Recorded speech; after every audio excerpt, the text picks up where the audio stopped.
Formado em Direito, pós-graduado no Programa Latino-Americano de Governabilidade, Gerência Política e Gestão Pública e mestre em Cidades Inteligentes e Sustentáveis. Ele nasceu e foi criado em São Paulo e participa do Programa de Liderança em Desenvolvimento Infantil da Universidade de Harvard. Seu primeiro emprego foi em 1993 com a advogada e ex-vereadora Zulaye Cobra Ribeiro. Ele atua no Estado desde 1999, quando iniciou sua trajetória como assessor da Secretaria de Educação. Também foi chefe de gabinete da Secretaria de Assistência e Desenvolvimento Social. Foi coordenador do Arquivo Público do Estado de São Paulo, chefe de gabinete da Educação e vencedor por 3 vezes do Prêmio Mário Covas de Gestão Pública. Hoje, o SampaCast recebe o atual secretário municipal de Educação de São Paulo, Fernando Padula. Qualquer pessoa que tem um ídolo tem um sonho de um dia poder conhecer o ídolo. Nós estamos falando de uma época que não tinha rede social, as coisas eram muito mais distantes e tal. E, portanto, me parecia algo meio inatingível eu um dia poder conhecer o senador Mário Covas. Crio a ideia do gosto pela política e, portanto, me parecia que a coisa mais próxima da política no geral era o direito. E aí, então, é por isso que eu escolho fazer direito. Investir nisso é investir nas futuras gerações desse país. Nós vamos encurtando as distâncias e as possibilidades. E isso que eu aprendi muito lá em Harvard, a importância e a potência de você investir na primeira infância. Bom dia, boa tarde, boa noite. Eu sou a Carol Câmara e este é o SampaCast, o podcast oficial da Rede Câmara São Paulo. E ao meu lado hoje, minha amiga Elis Marina. Tudo bem, Elis? Olá, tudo bem, Carol? Tudo ótimo por aqui. Olá, São Paulo. Olá, Brasil. Olá, secretário Fernando Padula. Que seja muito bem-vindo ao SampaCast de hoje. Olá, Carol. Olá, Elis. Prazer em estar aqui. Obrigado pelo convite. Secretário, vamos começar falando um pouquinho da sua história, né? Você nasceu aqui em São Paulo, foi criado aqui em São Paulo. Em qual região e como que foi a sua infância? Então, a partir da geração dos meus pais, quer seja na família do meu pai ou da minha mãe, eles foram os primeiros que nasceram já em São Paulo, né? Então, uma parte da família tem origem ali em Rio Claro, Piracicaba, Itápolis, mas já tanto meu pai quanto a minha mãe nasceram aqui na cidade de São Paulo. E eu nasci aqui na cidade de São Paulo, eu e o meu irmão. Chama Vila Primavera, mas fica ali entre Itaim Bibi e Jardim Paulista, né? Ali é a casa que era da minha avó, lá na década de 40, e hoje é onde eu moro, né? Mas a minha avó contava que a São Gabriel, por exemplo, era de terra ainda, na época que meu avô, que era médico, comprou a casa onde eu moro hoje. E depois que meus pais se casaram, nós mudamos para um apartamento na Rua Bandeira Paulista, no Itaim Bibi. Então, e a minha avó morava perto, os meus avós, por parte de pai, moravam em Cerqueira César, então é tudo ali próximo. Né? Então, assim, você é um habituê da zona sul da cidade, né? O sudoeste ali, que se chama, né? Porque depois a gente vai... O sul vai até Marcilac, sim, né? Sim. Mas aquela região. E também estudar, né? Eu fiz o colégio tanto... maternal, pré e toda a educação infantil e o ensino médio no Colégio Mater Dei, onde a minha mãe era professora e, portanto, nós tínhamos bolsa integral para estudar ali. Então, fizemos toda a educação no Colégio Mater Dei, que também é ali muito próximo. E aí você resolveu escolher a área de Direito, né? Muita gente deve estar se perguntando agora, mas ele não é o secretário da Educação? E é formado em Direito, mas o que te levou a escolher o Direito, as ciências jurídicas? Então, Elis, Carol, me permita um pouco voltar, né? Porque não é que eu escolhi o Direito e a partir, né? Daí, os meus pais têm uma chácara pequena no interior, em Tirapina, que é a terra do meu bisavô e do meu avô. E o meu avô, por parte de pai, tinha uma fazenda no Paraná. Depois do falecimento dele, que bastante tempo depois é que a família resolveu vender. Mas eu tinha o desejo de ir para a fazenda e cuidar da fazenda do meu avô. Queria ser fazendeiro, né? Era um projeto de vida, né? Bom, e por coincidência, um colega meu de Mater Dei, lá no antigo primário, ginásio, o avô dele também tinha uma fazenda, só que era em Minas Gerais, e ele também tinha este desejo. Então, eram 2 amigos que tinham este desejo. O que acontece nesse meio de tempo? Criança gosta um pouco dessa coisa de campanha eleitoral, pegar adesivo, jingle. E eu com os meus amigos saíamos ali é sempre uma região que tem muitos comitês historicamente, né? Avenida 9 de Julho, Brasil, e passávamos nos comitês para também pegar material. Mas isso você tinha que idade? Eu tinha 9 para 10 anos. Nossa, era bem menino mesmo. Bem precoce. Mas nisso eu fui adquirindo um gosto a mais do que os meus colegas. A gente ia de bicicleta e tal. E também fui me identificando com uma figura que era o então senador Mário Covas. E então eu gravava horário eleitoral, eu ia no comitê e foi despertando em mim aquela figura do ídolo, né? Quer dizer, a criança não escolhe ter um jogador de futebol como ídolo, um cantor, uma cantora, a Xuxa e tal. De repente, a pessoa se torna seu ídolo. E como qualquer pessoa que tem um ídolo, tem um sonho de um dia poder conhecer o ídolo. Nós estamos falando de uma época que não tinha rede social, as coisas eram muito mais distantes e tal. E, portanto, me parecia algo meio inatingível eu um dia poder conhecer o senador Mário Covas, que foi candidato à presidência da República em 1989. E o PSDB, partido que ele tinha ajudado a fundar, era recém-criado, foi criado em 1988. Ele foi, portanto, o primeiro candidato à presidência da República. E eu gravava todos os horários eleitorais e tal. E nisso ia aumentando o ídolo, né? Debate, todas essas questões. Até que o PSDB criou na época algo que chamava-se Clube dos Tucaninhos, né? Então era um espaço para as crianças, né? Para que elas pudessem fazer sua lição de casa. Então tinham lá enciclopédias, porque não tinha o Google naquela época, né? Não tinha inteligência artificial, era tudo muito... Você tinha que pesquisar, né? Espaço para isso, mas também espaços para brincadeira, espaço para pintar, para desenhar, um espaço, até quem fez o desenho, né, do Tucaninho foi o Ziraldo, que fez o mascote. E aí coincidentemente, ele era no quarteirão de trás da minha casa, na 9 de Julho. Então, eu ia a pé, né, pro Clube dos Tucaninhos praticamente todos os dias. Aí um dia cheguei lá e falei, olha, eu tenho um sonho, mas é um sonho impossível. Qual é? Conhecer o senador Mário Covas. Não, tá. E aí, num outro dia que eu volto lá, me apresenta uma senhora loira, né?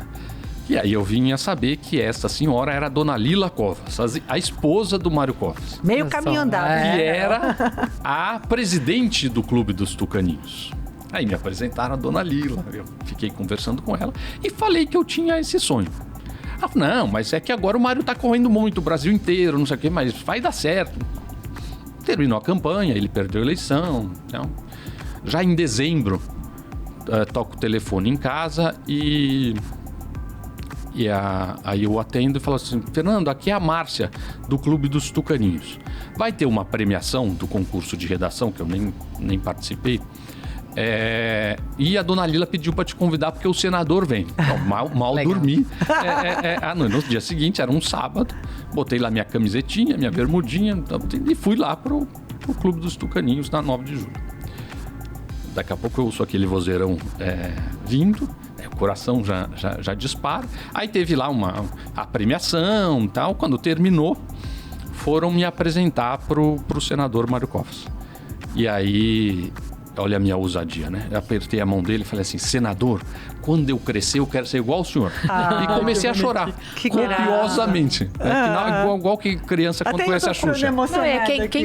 Uma criança que encontrou seu ídolo, né? Né? Aí Ele ficou até um pouquinho desconcertado, assim, tava. E nisso, depois ele me deu o telefone do escritório dele. Eu liguei, claro, na segunda-feira. Uns dias depois, ele retorna e fala: menino, sabe aqui onde é a 23 de maio? Eu falei: sei. Sabe onde é o prédio da IBM? Sim. Ele falou: do outro lado, né?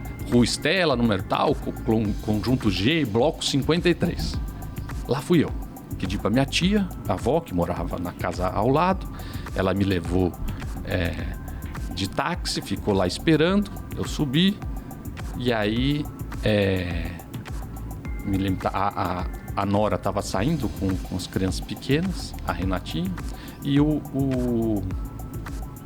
aí o senador ficou 2 horas falando comigo. Nossa, que emoção, hein? Eu não era ninguém, gente. E para quem achou que nem ia conhecer ele, né? Porque assim, eu não era filho de empresário, eu não era filho de político, eu sequer votava, né? Eu hoje conto, porque já morreu, não vou me beneficiar com isso, mas...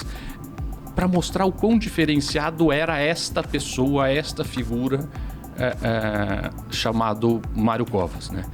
E que eu tive o privilégio de conviver por mais de 10 anos. E aí, para encerrar, acho que eu descobri que ele ia em algum lugar, fazia minha mãe levar, vai fazer uma palestra na GV. Aí ela me levava, depois quando saía, ele: menino, como é que você tá? Eu falei: não, minha mãe me trouxe, então vamos lá que eu te levo. Aí me levava para casa. Um dia descobri que era aniversário dele, liguei pra Tata, que era uma amiga da Dona Lila, que foi quem me apresentou pra ele. Falei: Tata, é aniversário do senador. Se você for ligar pra Dona Lila, dá os parabéns em meu nome. Claro. Aí daqui a pouco ela me liga: Fernando, falei com a Lila, vai ter um sanduíche de metro lá. e a Lila pediu pra te convidar, falou que pode ir de tênis, camiseta e tal. Imagina. Aí fiz meus pais comprarem um chocolate, né? Trufa, que eu sabia que ele gostava de chocolate. E achei que eu ia chegar numa mansão. Era um apartamento, sei lá, 120 metros quadrados, na Angelina Maffei Vita, ali perto do Clube Pinheiros. Pois bem, entro lá, a Dona Lila pega uma cadeira, põe do lado da poltrona dele, e lá eu fiquei a noite inteira. Lá eu conheci o Marcos Mendonça, que já foi vereador aqui, o Paulo Kobayashi, o Arnaldo Madeira. No final, o Zé Henrique Reis Lobo me deu uma carona até em casa. E foi. E por último, um dia... Então ele fazia eu ligar lá no boletim de ligação do senador. E ele me retornava um dia. Um dia meu pai está em casa, toca o telefone. E, por favor, o Fernando? O Fernando não tá no colégio. Isso era 1992. Portanto, eu estava na 8ª série na época. Só um minutinho. Quem tá falando? É o Lício, o pai dele. Seu Lício, só um minutinho. Alô? Seu Lício, aqui é o Mário Covas. Ô, senador, tudo bem? É o seguinte, seu filho me telefonou para dar um pulo aqui, era uma segunda, mas por conta da CPI do PC, eu tô indo agora ao meio-dia para Brasília.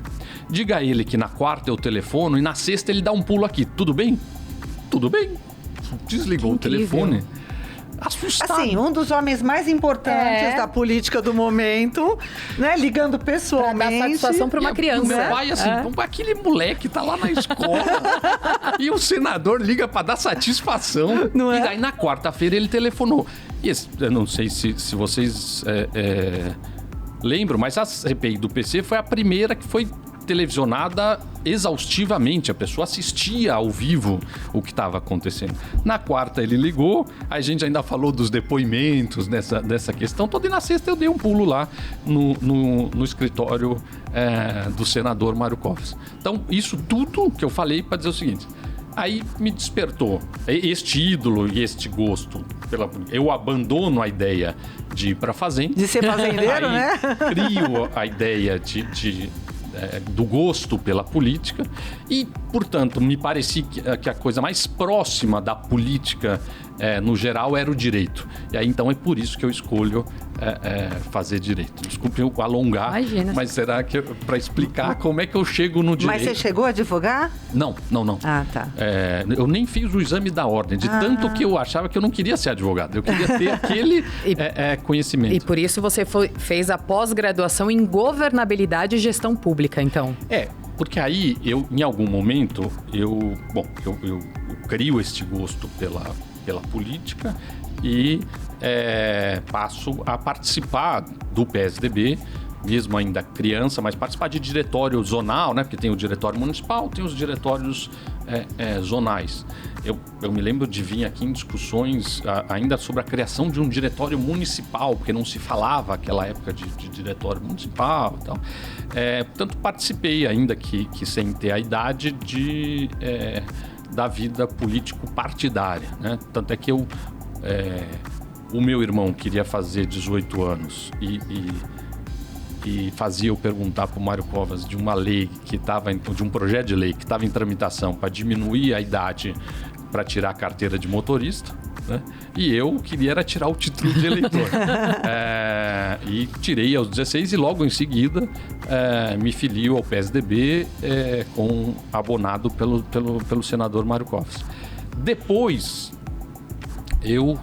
a partir de 1999, eu entro no governo do estado e aí vou criando um gosto pela administração pública, né? E que hoje é o que eu gosto de fazer. Eu sou servidor público de carreira do estado de São Paulo, afastado para a prefeitura, mas eu gosto da gestão pública, né?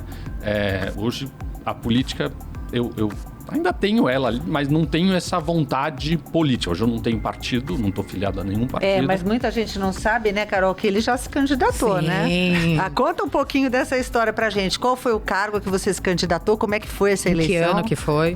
Então, foi em 2000. Portanto, já lá se vão 25 anos, né? E acho que um pouco nesse bojo de ter um ídolo, conhecer o ídolo, começar a fazer política partidária. Quem gosta de política, um dia, na sua grande maioria, se imagina ser candidato. Imagina, hoje eu olho e falo, gente, não tinha base nenhuma, não era de uma região específica. Não.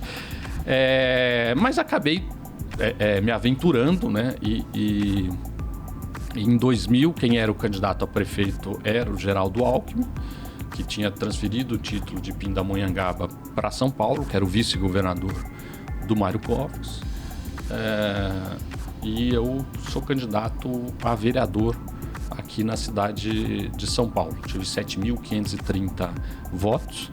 É pouco, mas não era uma votação inexpressiva.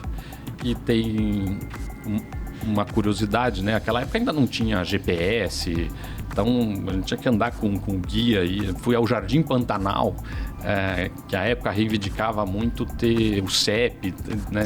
Entrar no mapa. E quem era o meu motorista era o Bruno. Deixa claro para quem está assistindo que é o Bruno Covas. Que trancou uma das faculdades justamente para poder fazer a minha campanha. Eu costumo dizer o seguinte: eu não sou bom de política, mas motorista meu vai longe. Mas o Bruno Covas dirigia bem, porque naquela época não tinha GPS. Então era tudo no guia, né? Tudo no guia. Eu tinha que ver o guia. Aí eu falava, vira pra cá. Você era o copiloto. E às vezes você tava falando no telefone e ficava com a mão assim. Além de ser divertido e tal, nós éramos muito amigos. Então ele... E foi uma forma também de conhecer, né, como candidato, bem a cidade, né? Porque o candidato, seja qualquer cargo, acaba conhecendo, né, todas as zonas da cidade, as particularidades e tudo mais, né? O prefeito Ricardo Nunes até falou, candidato, não, já fui. Mário Covas dizia que todo mundo tem que ser candidato uma vez na vida, eu já tiquei. Mas eu, sem sombra de dúvida, você conhece a cidade, é uma coisa extraordinária. Acho que mas hoje eu não tenho nenhum desejo. Não quer dizer que eu tenha ojeriza ou que eu falo, aquela coisa, nunca mais. Não, mas eu não tenho mais o desejo, a vontade, um projeto. Não tenho. Se dedica mais aos estudos. Exatamente. E a gestão pública, também, né? Que é um dia a dia que te consome, né? E tá sempre em mutação, né? Eu brinco que a gente trabalha numa cadeira giratória, né? Você vai mudando de tema a cada minuto, né? Você tá lá pensando em alguma coisa, daqui a pouco chove e cai a árvore, né? Porque agora não cai árvore só que não está saudável, agora cai árvore também que está saudável, porque o vento e ela forma uma vela e com isso pode derrubar o muro, pode derrubar alguma parte da própria unidade. Já é um trabalhão que você tem que ter ali. E absolutamente não estava planejado, claro. E, secretário, como que você chegou na área da educação, né, Elis? Porque fez direito, depois fez pós em governabilidade e gestão pública. Como que você foi atuar na área da educação? Em que época? Então, eu, na época de 1999, que eu entro na área da educação, né? Como isso, né? Em 1997... uma das críticas ao governo Mário Covas, historicamente, era de que ele não fazia propaganda, né? Então, um belo momento, a dona Lila, que a essa altura coordenava as mulheres tucanas, resolveu fazer encontros pelo interior. E convidou algumas pessoas para irem falar. Uma delas era a Rose Neubauer, que era secretária da Educação. A outra era a Zulaí Cobra Ribeiro, que era deputada para falar sobre segurança pública. E no primeiro encontro eu fui para falar do Clube dos Tucaninhos, né? Mas eu devorava as coisas do governo, né? Tinha um livro que chamava Você Sabia, tinha um outro que era Escriba, que falava de todas as realizações do governo. E eu ia em muitas coisas também, ficava lá prestando atenção e tal. E eu me lembro que nesse momento eu falei da questão das futuras gerações, nessa preocupação com as crianças, mas fui linkando com várias realizações do governo. Por exemplo, investir em saneamento básico, que ninguém vê, mas que é importante para as futuras gerações. Aí, por algum motivo, fala, não, agora você tem que ir em todos os encontros. Então, no encontro seguinte, eu fui, e aí a Rose foi, que não tinha ido nesse dia, que foi em São Bernardo ou Santo André. E eu falava antes dela. E acabei, falava de várias coisas do governo, eu falei também da educação. E a Rose, mas todo mundo me critica, que a gente não sabe o que a gente está fazendo. Esse menino aí falou do salário, falou da prioridade da reorganização, enfim, uma série de ações, né? Salas ambiente. E aí a gente fez várias, depois veio campanha de reeleição do Mário Covas e tivemos muito contato. Aí o Mário Covas fica doente em 98, então o governo começa um pouco depois, aí a Rose é reconduzida e me convida. Eu fiquei até meio assim, porque eu via assim, o Mário Covas como um ídolo, mas não queria. Eu achava assim, trabalhar no governo, mas eu gosto dele e tal, e não quero parecer que eu tô usando. Tá, me aproveitando de uma situação, de algum contato para ter alguma coisa. E aí eu me lembro que eu liguei para ele, né? E um dia me ligou de volta, governador, eu tô com uma angústia. Angústia? Porque a Rose me convidou, mas assim, eu não queria, né, parecer que eu tô me beneficiando de uma proximidade com o senhor. Eu não preciso... Eu quero estar... Eu sou só Mário Covas Futebol Clube, só isso, né? E aí, ele falou, menino, ela te convidou pelos teus méritos. Vai lá, mete as caras, não tem nada disso, todo mundo sabe do seu caráter. Que idade você tinha nessa época, você lembra? Super novinho. Nossa, novo, Nossa, que experiência, né? E aí fui começar a trabalhar lá, fazia faculdade, ficava... E aí fiquei lá 99, 2000, 2001 até 2002. E depois, em 2003, eu passo a ser chefe de gabinete da Secretaria de Assistência e Desenvolvimento Social. E você, na verdade, fez um mestrado, né, de cidades inteligentes e sustentáveis. E eu queria que você contasse pra gente o que isso contribuiu para essa área que você abraçou, que é a área da educação. Eu vou fazer esse... Porque eu procurei fazer algumas... sempre procuro me aperfeiçoar, formar como o curso de governança, governabilidade, também o do mestrado, já quando eu estou no Arquivo Público do Estado, né? Cidades inteligentes e sustentáveis, que hoje está na moda aí, tá? É uma coisa e que eu procurei então juntar as duas questões, né? Que era olhar para esse mundo inteligente, mais virtual, à luz do documento, né? Quer dizer, o documento ele vai deixar de estar no suporte em papel, mas não é que você vai deixar de ter um documento, porque os documentos são comprobatórios de uma titularidade de um terreno, um boletim de um aluno, e justamente essa transição do documento em papel para o documento digital. Você deixa de ter papel, mas você não deixa de ter documento, mesmo num contexto de cidade inteligente e sustentável. Mas você aprende muito e vai... a vida é um constante aprendizado, né? E é importante toda essa troca e conhecimentos cada vez mais profundos. E, secretário, você participa do Programa de Liderança em Desenvolvimento Infantil da Universidade de Harvard. Foi uma formação. Foi uma formação. O que te incentivou a participar e o que mais te marcou nessa época? Olha, esse aqui já foi uma formação, um curso que eu fiz já como secretário de Educação no ano de 2022. Focado na primeira infância, né? E aí me mostrou muito, né, da importância da primeira infância, tentando traduzir aqui rapidamente, quer dizer, ela é um período muito importante dos bebês e crianças, né? Segundo a neurociência, o período de maior plasticidade do cérebro. Então, você pensar numa futura geração, a primeira infância é essencial. Por quê? Como é o período de maior plasticidade, você garantir um ambiente seguro, como uma creche, como uma EMEI, você garantir refeição, portanto, segurança alimentar, nutricional, balanceado, você intencionalmente ter interações, brincadeiras, estímulos, tudo isso vai desenvolvendo o cérebro de uma criança.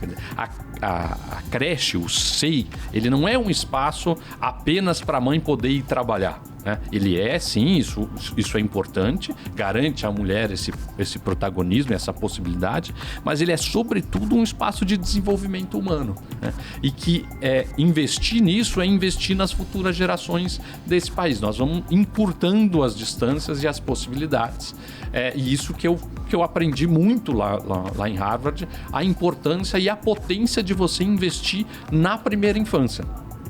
Tanto é que depois, além de um trabalho aqui para zerar a fila de creche, garantir que todas as crianças tivessem esse atendimento e de forma integral, também um outro trabalho das bebetecas, né? Que são um espaço lúdico para as crianças que eu vi em Recife. Aí falei, também quero aqui. A fundação, na verdade, era a Van Leer, uma fundação holandesa que tinha feito lá.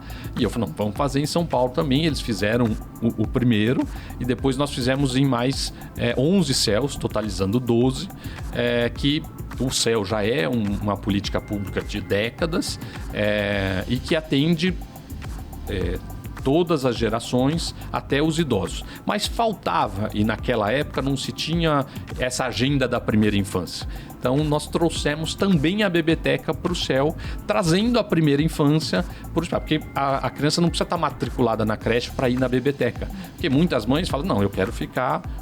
que tem esta possibilidade, né? Porque a nossa São Paulo sempre lida com nós temos aquela mãe que tem licença maternidade e tem uma mãe também do mercado informal de trabalho que precisa voltar rapidamente porque é ela que sustenta a família. Mas aquelas que têm a oportunidade muitas vezes retardam a matrícula da criança na creche para poder ficar, mas ela pode ir na bebeteca, fazer brincadeiras, interações, então acho que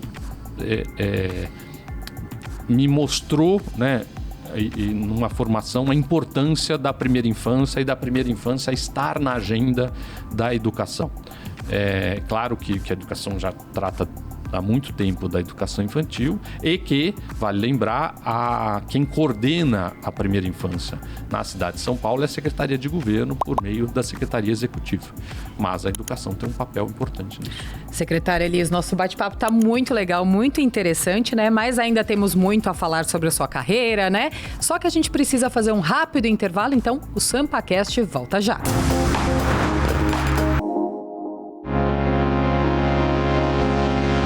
Garantir que os bebês e crianças, os paulistaninhos, como eu costumo brincar, têm este direito garantido, né? Nós estamos falando hoje no Brasil que 40% são atendidos em creche e desses mais de 40% meio período. Aqui são todos em período integral, né? E garantir como política pública que as crianças tenham este direito à creche é algo muito importante. São uma série de outros aprendizados, habilidades e desenvolvimento que a educação, fazer fila, né? A convivência, a relação, né? Quanto afetou, né, a saúde mental esse distanciamento, né? Também o uso excessivo de telas. Hoje em dia, eu acho que é muito importante a proibição dos celulares para que tenha um foco na educação. O grande desafio da educação hoje é a alfabetização e garantia do direito de aprendizagem, né? E é por meio da educação que nós vamos reduzir o ciclo da pobreza. Estamos de volta com o SampaCast, que hoje recebe Fernando Padula, atual secretário municipal de Educação de São Paulo. Secretário, a gente estava conversando e no meio dessa conversa você citou a sua passagem, né, pelo arquivo público. Eu queria que você contasse como que foi essa experiência. Claro. Primeiro, só lembrar onde eu conheci o arquivo, né? Quer dizer, quando eu fui chefe de gabinete da assistência social, né, eu fui chefe de gabinete lá de 2003 a 2007, passando por dois secretários, a professora Marilena Guimarães de Castro e o Rogério Amato. E por três governadores, Alckmin, Lembo e Serra. E lá existiam o antigo CETREM, que era um centro de triagem de menores, e tinham vários prontuários, mas era um negócio que estava completamente... era uma massa acumulada, completamente desorganizada, que ficava na regional da capital da assistência social. E nós resolvemos enfrentar aquele problema que pegava salas e salas. E aí, então, fomos ao arquivo público para que o arquivo nos ensinasse o que tinha que fazer com aquilo e também entender um pouco de documentos. E aí é que a gente passou a ter alguma noção desse mundo da arquivologia e dos arquivos. Então, fizemos mutirão para higienizar todas... Tinha que desmetalizar, porque o metal enferruja e aí pode danificar a informação que está naqueles documentos, porque estes prontuários, eles contavam uma história de um período, né? Portanto, era importante que eles tivessem esta guarda. E nós, então, fizemos todo este trabalho orientado pelo Arquivo do Estado para depois eles serem recolhidos para o Arquivo do Estado e podemos também desocupar aquela área lá. E depois tive um contato já na educação, pessoal que conhecia, um pouco olhando a documentação de escolas, mas preparando a secretaria para o que se chama tabela de temporalidade da atividade fim, que o arquivo tinha publicado a atividade meio e cada secretaria tinha que fazer a sua. Então, e me lembro, mais uma vez, voltando ao Mário Covas, que o Mário Covas fez uma ação importante no seu governo com Marcos Mendonça, que era o secretário da Cultura, que foi justamente o prédio do arquivo estava num local alugado e com problemas de goteira e tal, e eles reformam e levam o arquivo público para onde ele está hoje, que é na Voluntários da Pátria. Posteriormente, construíram um prédio nesta mesma área, aí um prédio projetado para ser arquivo. E aqui queria aproveitar o SampaCast e convidar a todos para conhecerem o arquivo público. Vale a pena, né? Ele primeiro é um prédio feito para ser arquivo. O que quer dizer isso? Cada andar aguenta 2.500 quilos por metro quadrado. Na área de acervo não tem tubulação, para justamente não correr o risco de vazamento, para não ter umidade, porque a umidade contamina o documento, quer dizer, ele também tem todo um sistema de controle da temperatura e da umidade, restauro de documentos. Então você tem um papel japonês que ele pesa 1 grama por metro quadrado, porque lá tem documentos de 400 anos, né? Que remontam a história de São Paulo. Mas voltando, quer dizer, um acervo assim, e que tem documentos fotográficos, cartográficos, documentos em papel. Ali eu aprendi, por exemplo, que você não pode guardar o documento em pé, porque ele vai curvando, você tem que guardar sempre na horizontal. E também descobrir, né, esse mundo dos arquivos. Descobrir que existe uma ciência social aplicada, né? Que quem trabalha no arquivo não é nem o bibliotecário e nem o museólogo, são os arquivistas, e existe em muitas universidades o curso de arquivologia, né? E que o arquivo tem 2 pés, um pé na história, que é o mais conhecido e tem mais glamour, e o pé na gestão, que é justamente você cuidar dos documentos. Aí, rapidamente, quer dizer, nenhum documento nasce para ser histórico, né? Ele nasce para cumprir uma função. Uma pauta de uma entrevista, um boletim de um aluno, um boletim de ocorrência, um ofício, um memorando, um planejamento estratégico, um projeto de lei, uma lei. São documentos que cumprem uma função administrativa. É o que eles chamam da primeira idade daquele documento. Depois tem a segunda idade e a terceira idade. A segunda idade é onde ele cumpre prazos prescricionais ou precaucionais. Por exemplo, vamos pegar um prontuário de um servidor, seja da Câmara Municipal, seja da Prefeitura e tal. Depois que a pessoa se desliga, é preciso que você guarde, porque ele pode entrar com ação, ele pode requerer. Ali existem direitos que estão sendo preservados e que precisam ser consultados. Portanto, ele tem um prazo de guarda para que isso possa ocorrer. Salvo engano, é de 80 anos depois de rompido o vínculo.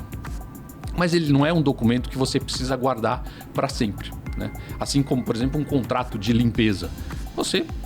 Aí eles criaram também o quê? As amostras. Você guarda uma amostra, e não todos os contratos de limpeza. Guarda a amostra para no futuro a história mostrar como é que se fazia naquele período. Então, a segunda idade ele guarda prazos prescricionais ou precaucionais. E a terceira idade é a idade permanente. Então, aqueles documentos, o que é a tabela de temporalidade, o plano de classificação? É onde documento por documento vai sendo analisado com leis, normas e mostrando. Por exemplo, um planejamento estratégico, né? Você guarda porque ele vai demonstrar, refletir a história daqueles. Um balanço de gestão também vai refletir a história daquela, que daí vai servir para pesquisadores, historiadores fazerem contar a história daquela instituição. Aqui nós temos um arquivo da Câmara, né? O Birajara, um professor, historiador, deixo aqui um abraço para ele, que conheci na época que eu estava no Arquivo Público do Estado. E porque senão você vai acumulando desordenadamente os documentos, né? Porque você produziu, deixou de cumprir aquela tarefa, aí eles falam, arquive-se, né? Mas se você não organizar, você não acha a informação. Não, e assim, é interessantíssimo num tempo, né? Onde a gente só tem tudo digital, né? Quer dizer, o celular tá aí, as pessoas não guardam mais nada, né? De papel e tal. E você ter um local como esse que você convidou a gente para conhecer, e eu acho que muita gente não conhece, é fascinante, né? É você voltar memória, no tempo. Né? Acho que até para a atual geração, que só conhece a tecnologia, né? Exatamente. Uma pessoa estava falando que pediu pro filho, pega o telefone. Eu não tinha ideia o que era. Pega o celular. Aí foi lá e pegou o celular. Então, e aí o que era importante? Trabalhar com as secretarias para que cada uma delas fizesse as tabelas de temporalidade da atividade fim da sua secretaria. E eu, como vinha da administração, aí eu fui bater em cada secretaria para convencer. Eu conhecia chefes de gabinete, adjuntos e secretários, e lá ia falar eu de tabela de temporalidade, que era um assunto que ficava relegado. E que você é um apaixonado, já deu para perceber também. Agora, vamos voltar agora para o tempo presente, né? Como é que você traria pra gente um panorama de quando você entrou, de como tá hoje, de como as coisas se desenrolaram? Olha, acho que primeiro a gente precisa lembrar que eu fui secretário da geração Covid, né?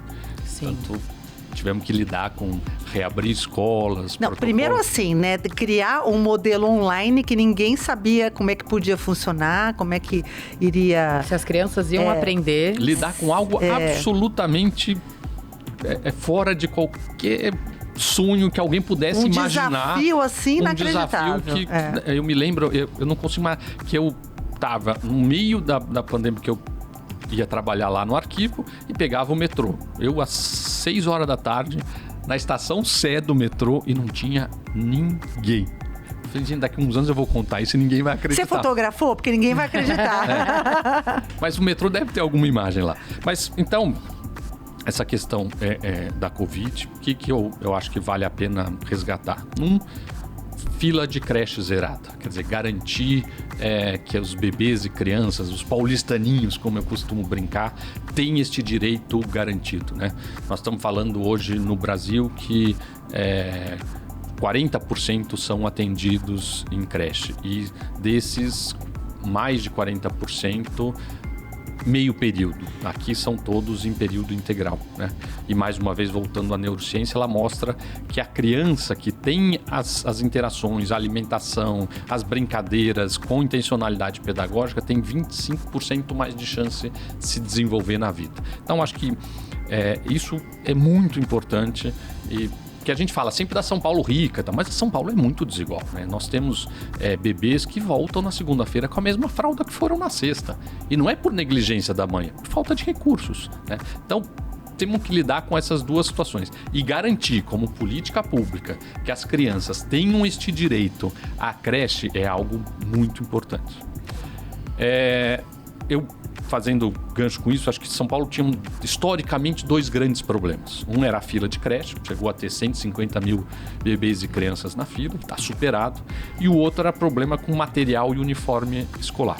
Atraso, ou também problemas para entrega, toda essa logística. Ou um outro problema, que assim, você precisa licitar, fazer todo um processo que é moroso. Então você mede a criança antes, né? E onera a escola fazendo outras atividades, né? Então pega lá, punha uma chapa, medir o pé da criança, depois pega a fita métrica e vai passar isso tudo numa planilha, depois digita. Além de toda essa burocracia aqui, as crianças crescem em velocidade diferente. Então não adianta você aplicar lá um índice tal, porque o João vai crescer mais que o Paulo, né? E aí já é suficiente para sobrar um pedacinho da barriga para fora. E já vira um problema. Hoje, isso também não é mais um problema na cidade de São Paulo, felizmente. Como é que é hoje? Hoje nós temos lojas credenciadas, né? Antes você tinha que fazer licitação, então só um grupo pequeno de empresas tinha capacidade para 1 milhão de estudantes. A mãe recebe um crédito pelo aplicativo, vai na loja, leva o filho, já experimenta. Também tem autonomia dentro do kit, fala assim, olha, o blusão tá bom, eu quero 2 camisetas. Tudo bem, ela não pode comprar fora do que tá ali. Tem uma outra questão, a autonomia da criança escolher a capa do caderno. É mesmo? É uma dignidade. Porque nossa, antes isso é incrível, era né? assim, caderno azul, pra todo azul, mundo. caderno verde. Você não gosta da cor vermelho. azul? Mas era aquela, e chegava. Agora não, ele vai na papelaria do bairro, né? E escolhe um que é o Super-Homem, outro que é do São Paulo, enfim. Tem um valor para comprar aquela lista, tem um valor, né, para comprar daquilo, mas tem autonomia para fazer escolhas. Parece pouco, né? Porque nós crescemos e fomos acostumados a escolher, né? Mas era de uma classe média, alta e não para todos, né? E hoje eles têm essa possibilidade e além de estar fomentando o pequeno comércio da cidade de São Paulo, né? Então também acho que é uma coisa relevante. A outra coisa que dá bastante orgulho foram as mães guardiãs. Mães guardiãs, o que é? Eu me lembro que eu encontrei à época, quem era a secretária foi a ex-vereadora Aline Cardoso. Nós tínhamos que abrir as escolas na retomada da pandemia. com protocolos sanitários. Tinha que higienizar, distanciamento, novas atribuições. Mas, ao mesmo tempo, legislações que te impediam gastos com o pessoal, né? E eu falei, Aline, não tem um jeito da gente dar bolsa? Aí ela falou, tem o POT, que é o Programa Operação Trabalho.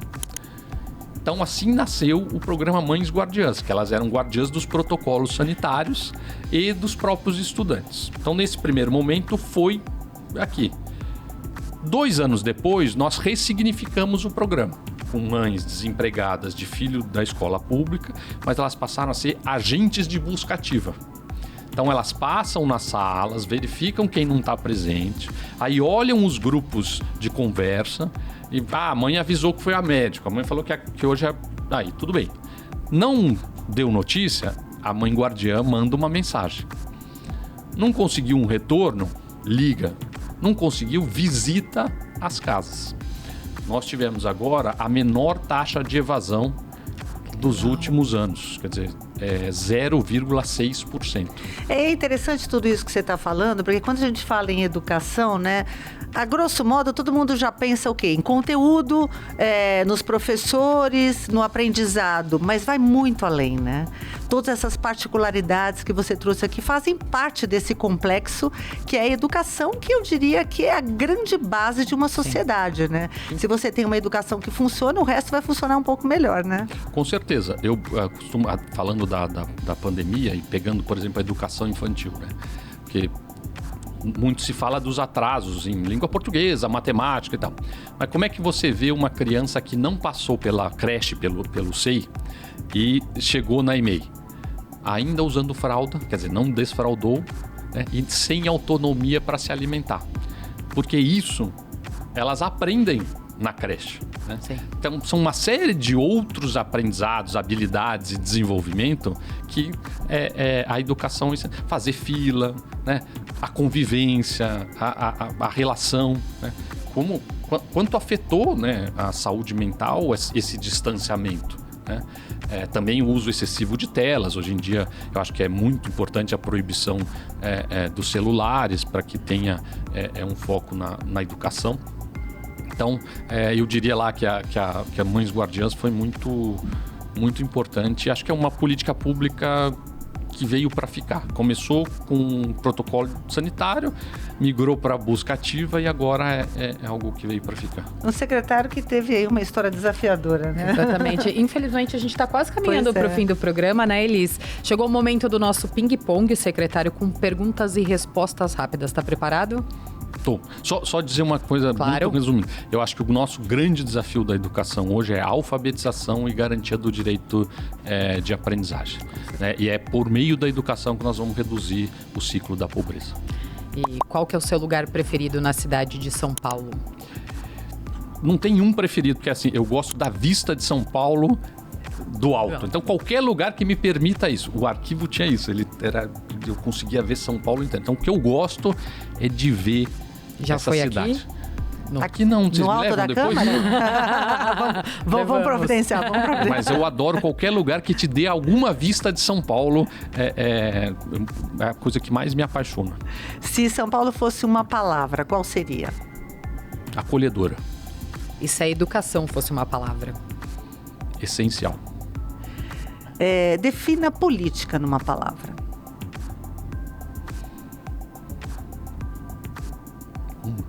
Uma. Tá difícil, hein? Essa pegamos de jeito. É porque eu ia falar reduzir distâncias sociais, mas fica... Pode ser. Pode ser. Equidade. Qual que é o seu sonho, o seu maior sonho para a cidade de São Paulo?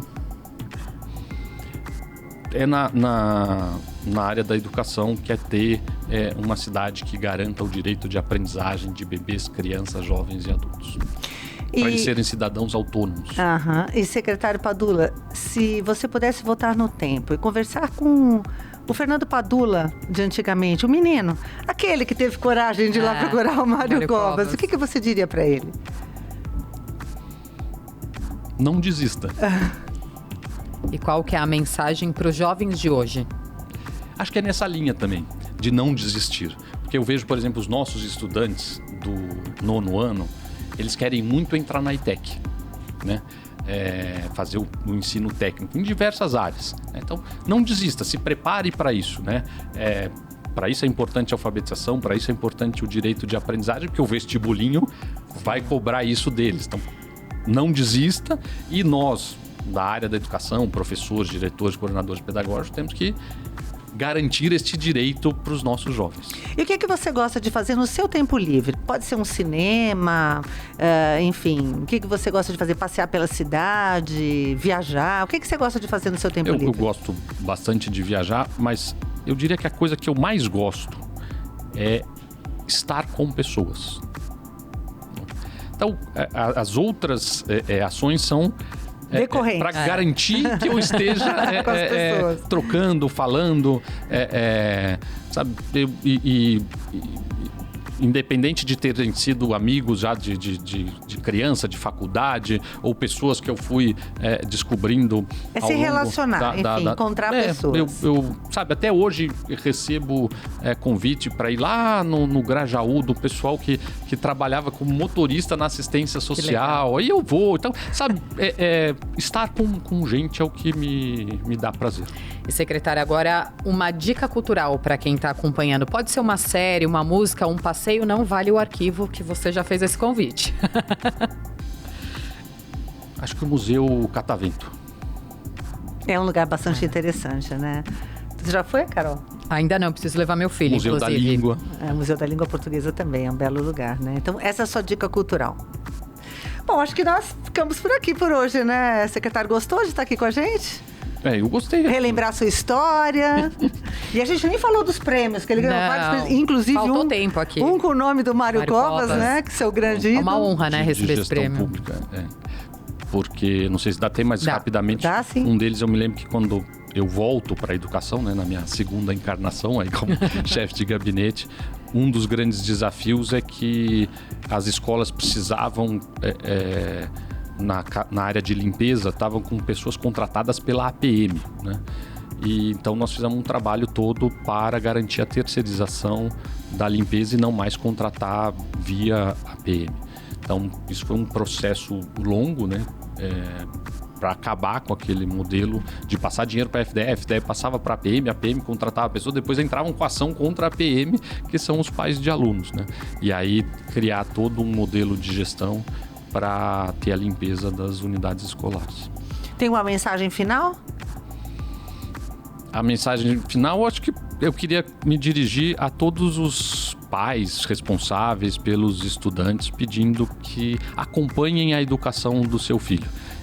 O papel da família é muito importante, seja lendo para a criança, seja perguntando como é que está na escola, e nós precisamos dessa colaboração. E que também vejam com a escola quais são os momentos de avaliação, os momentos em que eles têm que estimular a presença dos estudantes lá.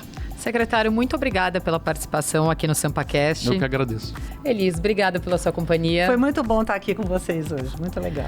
Infelizmente, chegamos ao fim do programa. Muito obrigada, né, Elis, mais uma vez por ter participado desse episódio. Bom, eu que agradeço, é sempre um prazer estar aqui nesse bate-papo tão interessante. A gente acaba conhecendo particularidades ótimas, né? Obrigada também, secretário, pela sua participação.